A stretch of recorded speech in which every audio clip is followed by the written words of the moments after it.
Hello and welcome to Ag PhD. I'm Darren Hefty. And I'm Brian Hefty. Thanks for joining us today.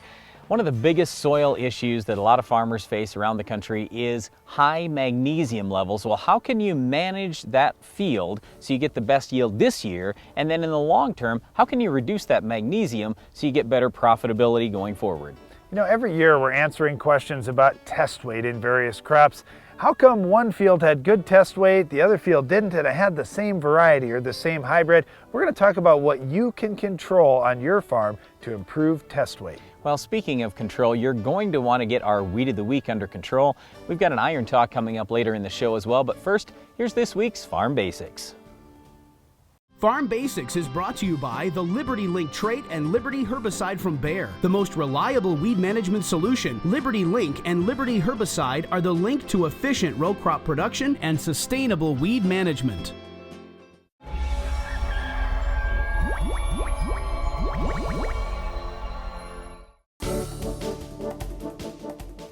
During our Farm Basics time today, we want to talk about something that farmers have to work with, that is cold germination versus warm germination percentages. These are tests that farmers can have run on their seed, but what do they mean? What happens is in a germination lab, they will test seed every year to give farmers confidence that their seed's actually going to grow. One of the tests they run is they'll call a warm germ. And basically they'll put the seed in a wet cloth or in some wet sand, depending on what type of test they're running, and they'll have warm and humid conditions. So basically ideal growing conditions. Let's see how many of those seeds actually germinate. And that's pretty nice if you're planting into ideal conditions. Unfortunately, many of the times on the farm, we are not planting into ideal conditions. Okay, so that's where this cold germ test could come in handy. And there are a lot of different specs out there, so we'll just talk about one general one that we know of in soybeans. A lot of times they'll put this in a 50-degree temp for many days, but more commonly than that, they'll have a super high temperature for 3 days, and then they'll do a warm germ test. But the whole point is to find out that, hey, if I put my seed in less than ideal conditions, let's say I've got 45-degree soil temps and I'm planting soybeans that really need probably 53 to 55-degree temps to germinate, how well is that seed going to sit there and survive for a few days until the soil warms up? Well, that's the real challenge with planting seed. You don't know what the weather's going to be later. And that's why farmers want to run multiple tests.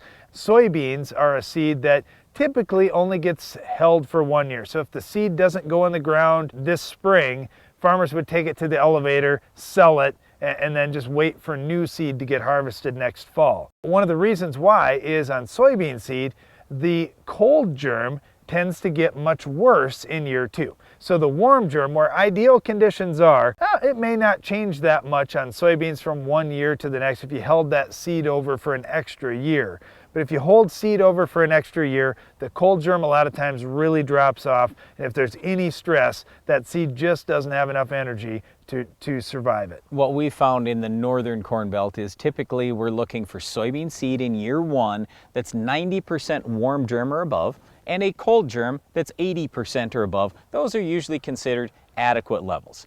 The second year, if that seed is carried over, we quite commonly see the warm germ on soybeans drop from 90% to 80% and the cold germ to drop from 80% down to 20 or 30%. It's that dramatic. And so our advice to farmers that end up with some carryover soybean seed is always, hey, you got to make sure with that seed, because chances are it's got a bad cold germ, you have to let that soil warm up, plant it maybe a week or 2 or 3 weeks later than normal to make sure that you get the best possible chance for that seed to germinate and live. One last thing I want to comment on here is weeds. I'll talk to people whether it's about their garden or their farm or their lawn, and they'll say, oh man, this weed went to seed. How long will that seed continue to germinate? Will it just be this year, or will I have to worry about it for multiple years? Unfortunately, in most cases, it's going to stick around for multiple years. Well, yeah, and just understand, a seed can only germinate one time. But what happens with some of these weed seeds, they get buried or they just go dormant or they don't have the right moisture or whatever, so they don't germinate this year, they don't germinate next year. Some of these seeds might stick around 5 or 10 years before they go completely bad or before they get the right conditions to germinate. So that's why a lot of times you can keep a field completely weed-free for 10 years and you do something wrong out there, you don't put a pre-emerge herbicide out or whatever, and all of a sudden you see some weeds coming up again.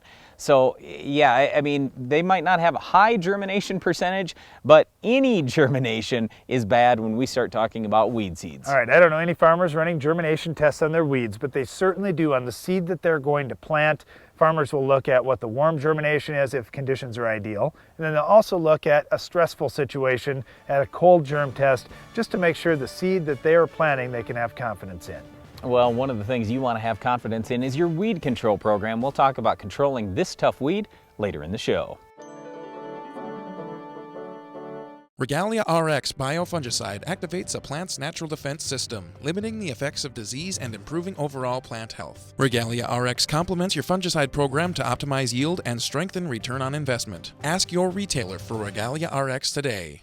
Introducing the SoilMax ZD48, the newest addition to the SoilMax Gold Digger lineup. The first plow designed for smaller class tractors, the ZD48 has been tested on tractors weighing between 10,000 and 16,000 pounds with excellent results. Designed for row crop farms, vineyards, irrigation, and specialty crop farms. The SoilMax ZD48 will install tile up to 48 inches deep, as well as install 3 or 4-inch tile. The ZD48 truly opens up the world of tile installation to more farms than ever before.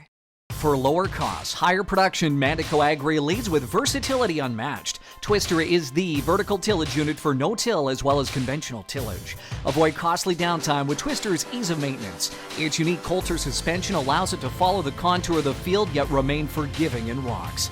Our hydraulically adjustable Coulter angles mean you never leave the cab, making residue management easier, more efficient.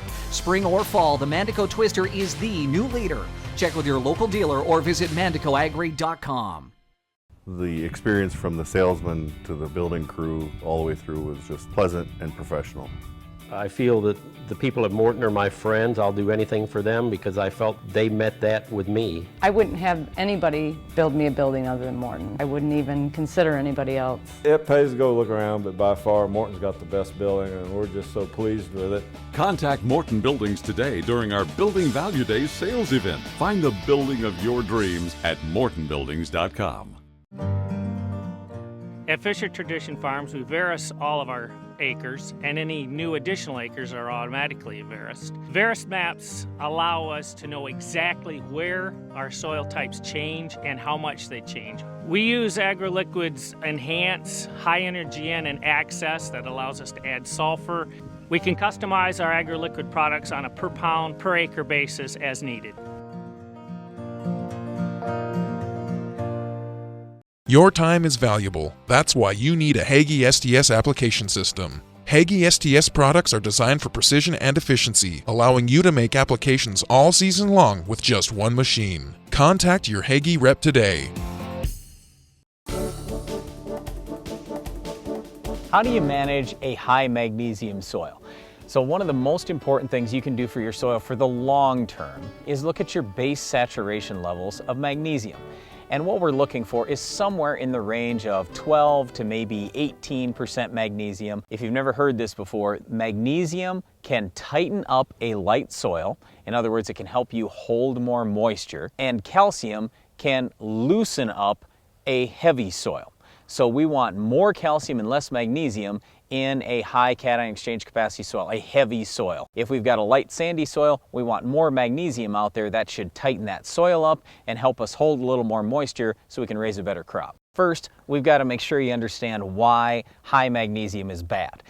The number one thing is magnesium is a very tiny molecule and calcium is a very big molecule, relatively speaking. So if I've got a bunch of big molecules out there, it's very easy to have more pore space. In other words, more space where air moves through, water moves through, roots move through. The problem when we have lots of those tiny little molecules, those tiny little magnesium molecules, we have tight, wet soils where we don't have good drainage, we have poor root growth, we have low oxygen levels, and that's all bad for crop production, and it also means more soil compaction. So we want to have more calcium in relation to that magnesium. Usually it's not that big a deal in the short term, other than, I'll just say this, if you have high magnesium levels, you need to apply more nitrogen to get the same bang for your buck. if you have your magnesium levels down, you can actually get by with less nitrogen. You'll find nitrogen is more efficient out there. So don't get us wrong, we're not saying magnesium is not important and we want to get rid of all of it. We definitely need magnesium. It is a secondary nutrient. It's important for all plants. We've got to have it, okay? But we just don't want levels over about 18 or 20%. Then it starts to get really bad for our soil for the short term and for the long term. The challenge with lowering magnesium is that it is that tiny little molecule, and it's going to be very difficult when you don't have pore space to get it to move through. So most strategies to get magnesium lower in the soil involve adding more calcium, that big molecule. Well, yeah, but the first thing I look at is drainage. Okay, so yes, if we have more calcium, we should have better porosity in the soil. We should have more natural drainage. But I also look at tile. On our own farm, where we've added drain tile and then we've added lime and or gypsum, then over time we can lower those magnesium levels down. The reason why is because when we get some more sulfur in that soil, sulfate will combine with magnesium to form magnesium sulfate. Magnesium sulfate is otherwise known as Epsom salts. Well, Epsom salts, like all salts, are pretty leachable. So as long as we have good drainage there, we have somewhere for those salts to go, we can get rid of them over time. So you may be saying, well, how much of this do I need to add and how do I figure that out? Well, you can certainly look at your soil test, looking at parts per million of things like magnesium, and then looking at your base saturation test to see where you're at in that range. So let's give you a very specific plan. If you've got magnesium above about 18 or 20%, our suggestion is if your calcium percent is less than 60%, we want you to put lime out there and use a calcitic lime. pH. Yep, regardless of pH. Use a calcitic lime. Okay, that means mostly calcium, very, very little magnesium, all right? We want that lime out there, then we get more porosity in the soil. That's a good thing. If your calcium is above 60%, then a lot of times we're talking about adding gypsum to the field. Now, certainly you can use lime if your soil pH is low. If your soil pH is 6.3 or less, go ahead and use lime. But as long as that base saturation calcium is above 60% and your pH is fine, then just go ahead and use gypsum. Gypsum is calcium sulfate. So the big thing, Brian, is how quickly can we make this happen? Yeah, well, you can make it happen almost overnight if you want to, but it's probably not going to be economically feasible for you. So our suggestion is, hey, if you've got high magnesium levels above that 18-20% range, and maybe even above 13-14% if you've got a really heavy soil, you need to start working on this and work on it over the next 10-15 years, something like that. And just every step along the way, just take it slow, don't spend a lot of money, but just keep working on it over time, and eventually you'll find your magnesium getting down, your calcium gets up where it needs to be, and things start to work a lot better in your soil. But it just takes a lot of time and a little bit of investment each year for a number of years. Magnesium is certainly an important nutrient, and weed control is another important thing you need to manage in your crops as well. Can you identify this week's Weed of the Week? Being a farmer means securing your land and livelihood for the future. Harvest Solutions from Capello USA have the grit to get you there. Our product lines for corn, sunflowers, and forage are designed for efficiency and longevity, preventing harvest loss while minimizing maintenance and downtime. To do everything you can to advance your farmland to the next generation, call us at 855-CAPELLO or visit us at capellousa.com. Capello USA, Italian craftsmanship, American grit. A farmer's attention to detail is what makes the difference. You take the time for service management because you know how vital it is to your operation. You service your field like everything else because soil sampling makes all the difference and gets the results you want. Download the app Soil Test Pro and start grit sampling today. Keep your farm growing strong.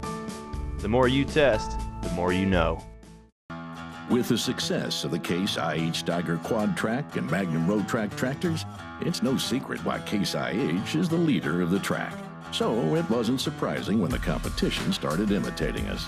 But only Case IH offers a 5-axle design to give you a smoother ride, more power to the ground, with less berming and compaction. Still, we're flattered. In fact, if we weren't already red, we'd be blushing.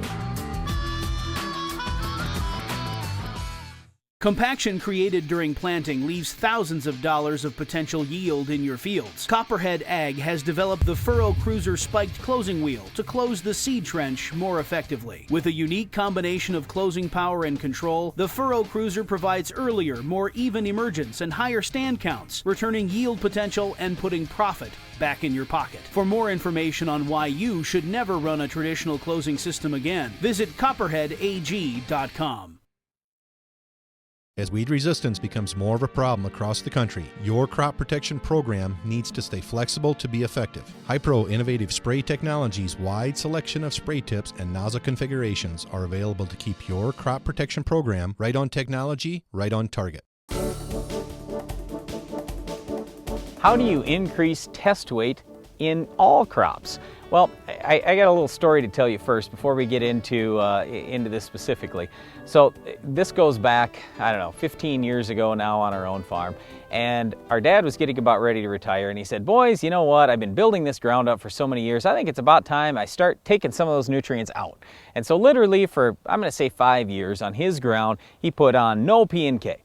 Now, year one, his profitability was great. But by about year 3, 4, 5, test weight was going down, moisture was worse, the grain just looked awful. I mean, the whole point is you've got to have nutrients out in your crop if you want good test weight. And so the very year that our dad retired and we took over the ground, we just put on a whole slug of fertilizer. That very first fall even, we saw a lot higher yields, better test weight, the grain dried down better, the corn stood better during the season, and I don't care what crop we're talking about, nutrients are the real key when we say, how do I increase test weight in my crop? Well, I liked what you said there about the crop was healthier. And when you think about that, if we can keep a crop healthier, it can keep feeding that grain for a longer period of time. Yep. To me, that is really critical. And certainly there's a lot of things we can do to manage plant health. When it comes back to nutrients, as soon as we got those levels up in our soil, our test weights rose a lot. We saw about a 6-pound increase on our corn test weight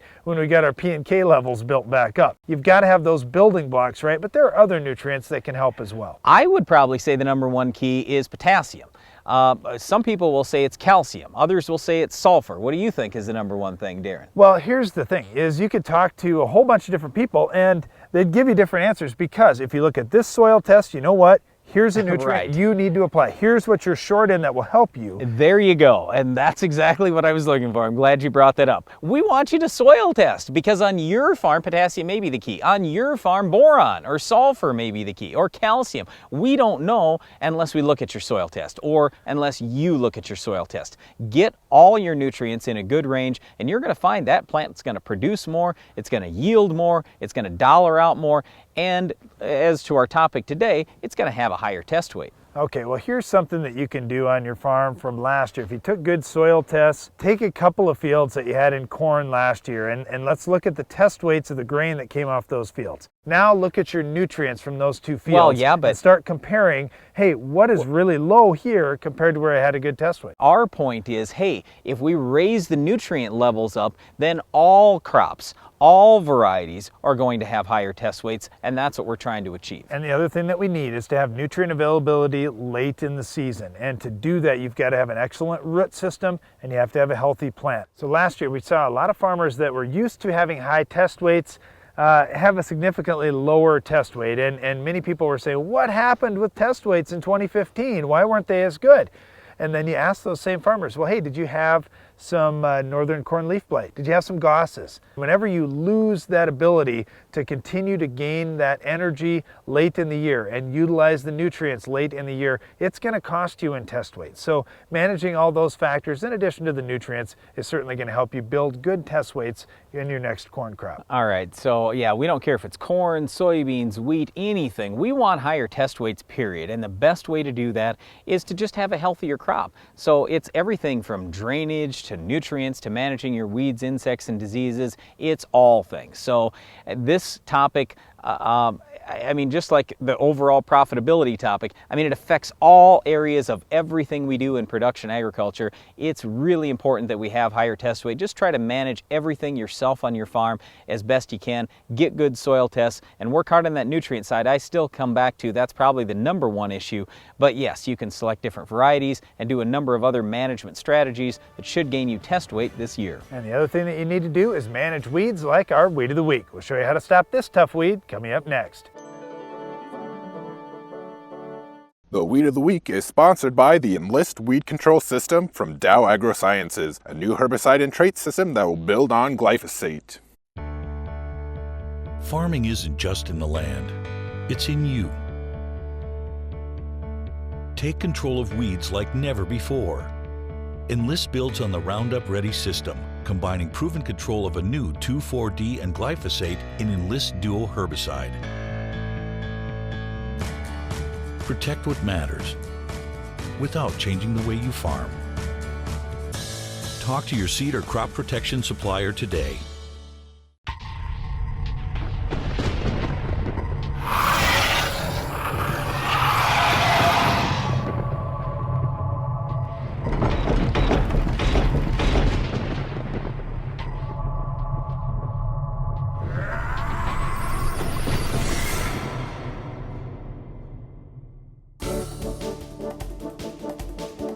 Our weed of the week is bromegrass. Bromegrass is a really tough perennial weed, and one of the characteristics of bromegrass that makes it so difficult is it has rhizomes. So underneath the soil, the roots will actually move way over to the side and start popping up new sprouts. And so you may think, okay, I'm going to spray this bromegrass and kill it, and then all of a sudden a few feet over, more bromegrass starts coming. Or let's say you want to use tillage. Sometimes tillage can be the worst thing that you do because you'll chop up those rhizomes and all of a sudden you've got new plants sprouting up all over the place and your problem becomes even worse. If you're going to do tillage, that's where the plow comes in pretty handy. On our own farm, that's what we used to do, is go around the outside edge of every single field with the plow.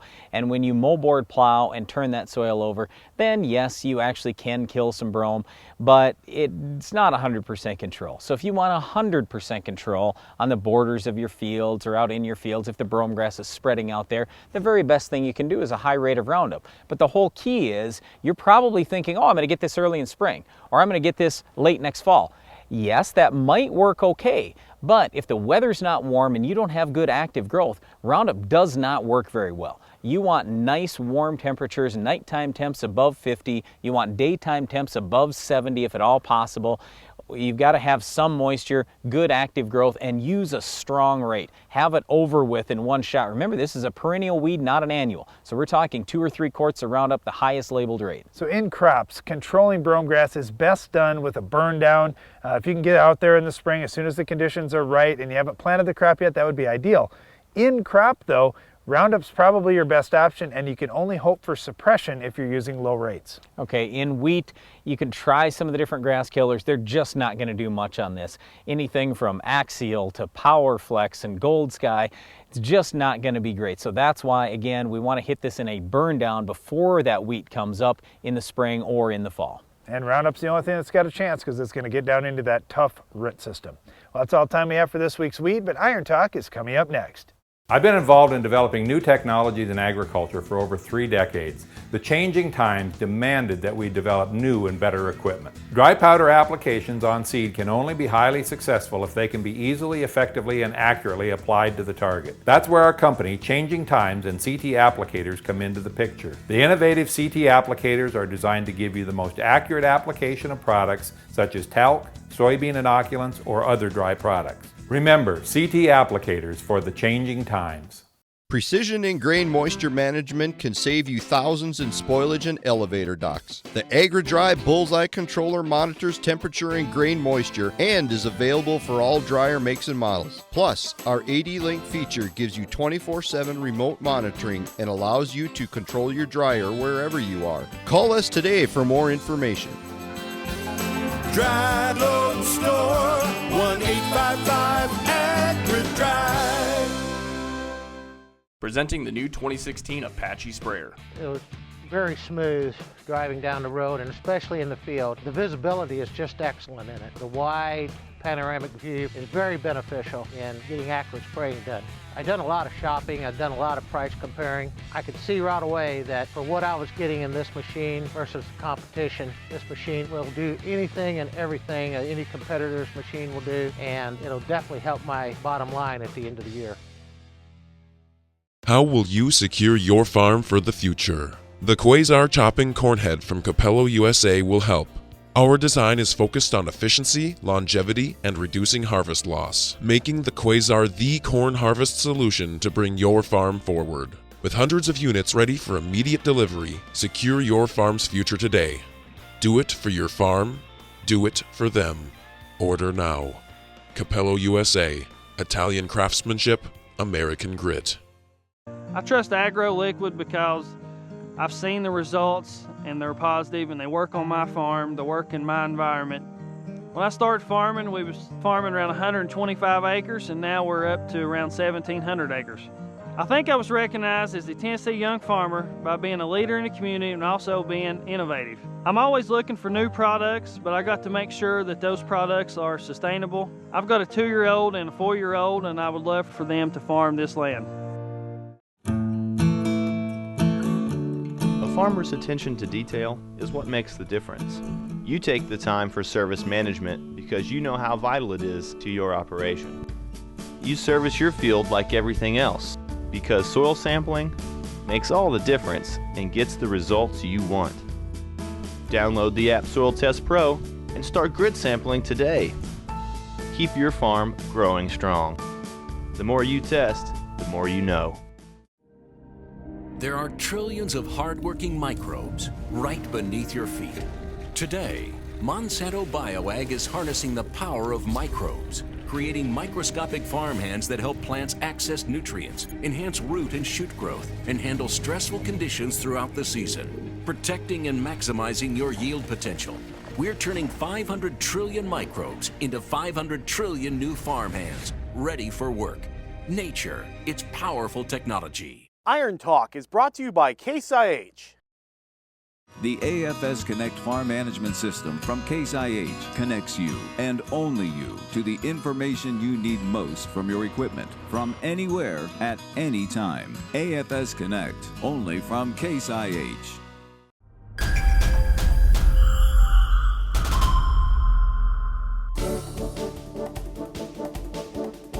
Weed control in soybeans is a big challenge for farmers across the country. Today's Iron Talk will discuss the timing, tillage tool, and depth of incorporation needed to make your pre-emerge soybean herbicides work their best. The primary herbicides that require tillage for soybeans are Treflan and Sonalant. You can use a field cultivator, a field finisher, even a disc. Most important thing is that these products need to be instantly incorporated. To accomplish this, you'll need to install a disc kit on the front of your tillage tool to spray the herbicide right in front of the tillage. The alternative to this is to buy Prowl instead. It's similar chemistry to Treflan and Sonalant, except you don't need to till it in at all. Valor, Authority, and Sharpener in the PPO family and should either be left in the soil surface or very lightly incorporated. Metribuzin is a forgiving product that can be worked in with a variety of tools that can do a nice job of mixing in the soil, or it could be left on the soil surface as well. With any combination including Treflan though, you'll need to use the disc kit. If you're looking to save money, you should consider the simple equipment investment, as it'll save you $5 to $6 per acre using Treflan versus Prowl. Pick the right herbicides and partner that with the optimum tillage system for excellent weed control on your farm this year. That's all for today's Iron Talk, and now back to the show.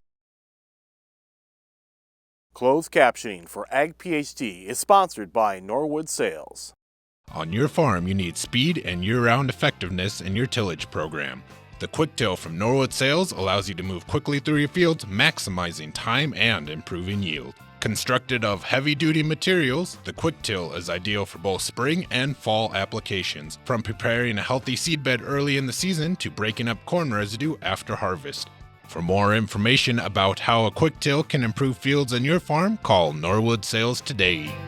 Well, that's our time for today, but before we go, we want to invite you to tune in for more agronomic information to the Ag PhD radio show. It's on Sirius XM channel 147 at 2 p.m. and 11 p.m. Central each weekday. And don't miss the next Ag PhD TV show. We'll have another Weed of the Week, Farm Basics, Iron Talk, and a whole lot more. I'm Darren Hefty. And I'm Brian Hefty. Thanks for watching Ag PhD. While the population of our planet grows each year, the amount of farmland we have to grow food for everyone becomes less. According to the USDA, farmers will need to produce as much food in the next 40 years as they have in the last 500. To learn how they are doing it sustainably, visit rnmf.org.